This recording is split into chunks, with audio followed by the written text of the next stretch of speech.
Assalamualaikum warahmatullahi wabarakatuh, teman-teman. Bertemu lagi dengan saya Jenny Rahmana di channelnya Nippon Arigato.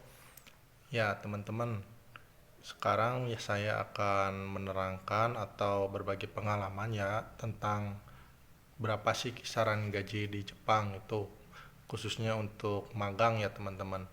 Jadi teman-teman yang ingin berangkat ke Jepang untuk bekerja bisa tahu atau jadi apa namanya tuh motivasi buat teman-teman berapa sih gaji yang akan kita terima sewaktu kita nanti bekerja di Jepang, teman-teman. Tapi ini bukan ukuran ya atau barometer semua gaji di Jepang itu sama, teman-teman. Enggak. Mungkin ada beberapa faktor ya yang nanti akan membedakan beberapa besaran gaji di Jepang.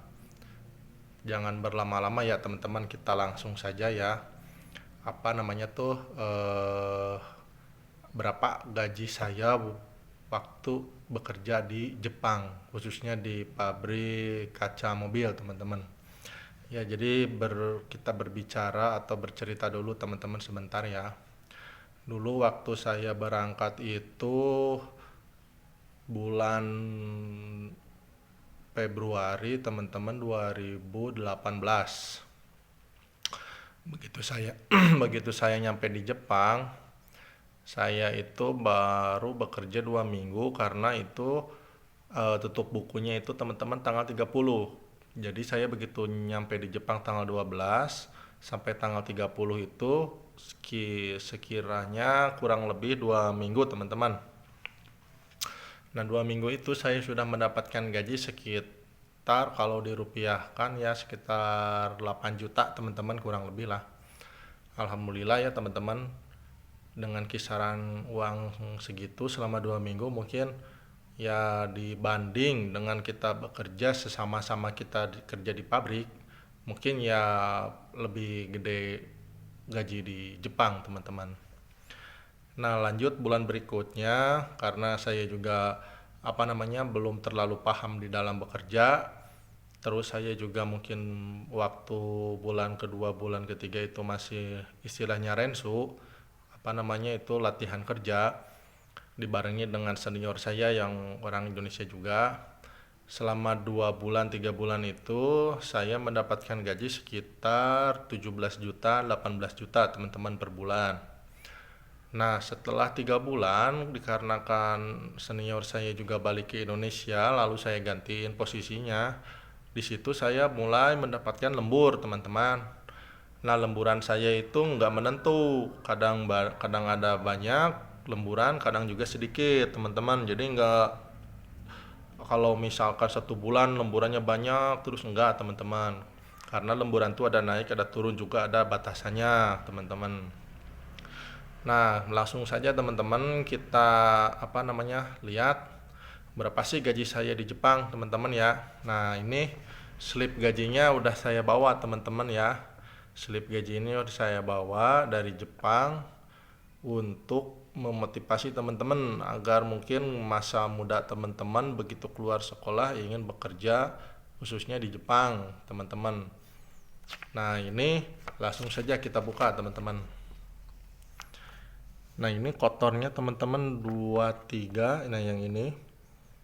Nah, ini 238.000, teman-teman. Nah, ini gaji kotornya, teman-teman, bukan kita menerima segini. Ini tuh baru gaji kotor, belum termasuk potongan. Nah, potongannya yang ini, teman-teman, 59. Nah, yang ini 59 ribu kurang lebih. Nah, yang tadi dipotong yang 59.000 jadinya keterimanya sama kita segini, teman-teman. 177.000, teman-teman. Kalau dulu sekitaran kursnya itu 125 waktu saya di Jepang, teman-teman. Jadi bersihnya itu sekitar ya 21 juta lah, kira kurang lebih 20 juta, 21 juta, teman-teman. Itu bersih, udah masuk ke ATM kita, teman-teman. Nah, ada lagi bulan berikutnya, teman-teman nih. Banyak, teman-teman, ini saya bawa banyak slip gaji dari Jepang. Nah, ini termasuk, teman-teman, gaji saya yang bisa dibilang paling gede juga, teman-teman, waktu itu. Nah, yang ini Nah, yang ini 310.000 teman-teman. 310.000 itu kotor teman-teman, belum termasuk potongan. Karena kenapa saya dapat gaji gede? Karena lemburan saya waktu itu sangat banyak teman-teman, juga jam malam saya juga banyak. Jadi otomatis gajinya atau gaji pada waktu bulan itu juga gede teman-teman. Nah, langsung saja kita dipotong potongannya itu sekitar 7 mang ini teman-teman, 70.000 yen kurang lebihnya. 70.000 yen itu teman-teman kalau kita uang Indonesia kan ya, di uang Indonesia kan sekitar 8 juta, 8 juta setengah teman-teman, itu potongannya saja. Jadi semakin gede kita dapat gaji juga akan semakin gede juga potongannya biasanya teman-teman. Nah, ini keterimanya bersihnya ke ATM kita segini teman-teman, 241.000 kurang lebihnya segitu. Ya kalau dirupiahkan sekitar dapat 30 juta, 29 juta teman-teman. Nah, ini termasuk gaji saya yang paling gede selama saya 3 tahun setengah di Jepang teman-teman. Nah, kenapa gaji kita tuh ada potongannya? Ya karena yang pertama teman-teman, kita tuh juga dikasih fasilitas juga bayar sendiri. Yang pertama itu apartemen ya buat kita tinggal, itu kena potongan sekitar 2.500.000 per orang. Belum ya air, listrik, sama gas teman-teman. Ditambah jaringan wifi juga kena potongan. Belum. Nah, yang paling gede biasanya untuk asuransi namanya Nenking teman-teman. Nah, itu Nenking nanti juga kalau kita balik dari Jepang ke Indonesia itu bisa dicairkan. Semisal contohnya kita kerja di Indonesia di pabrik, kita dapat jam sostek. Nah, begitu kita keluar kontraknya habis, itu jam sostek bisa dicairkan. Nah, contohnya seperti itu teman-teman. Nah, kenapa saya menganjurkan anak muda khususnya untuk berangkat ke Jepang? Yang pertama mungkin karena kalau kita berangkat ke Jepang, teman-teman, kita akan mendapatkan namanya itu pengalaman di negara yang maju. Yang kedua, kita mendapatkan ilmu, teman-teman. Yang ketiga, kita mendapatkan income atau cuan yang lebih besar dibanding negara-negara Asia pada umumnya, teman-teman. Yang keempat, kita mendapatkan paklaring, teman-teman.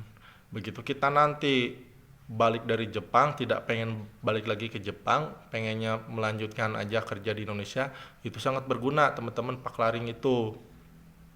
Yang kelima, tentu saja, teman-teman, manfaatnya itu sudah saya rasakan ya, begitu balik dari Jepang ke Indonesia, kita mempunyai, kalau niatnya pengen punya usaha, kita sudah punya usaha yang sudah minimalnya lah sudah berjalan teman-teman.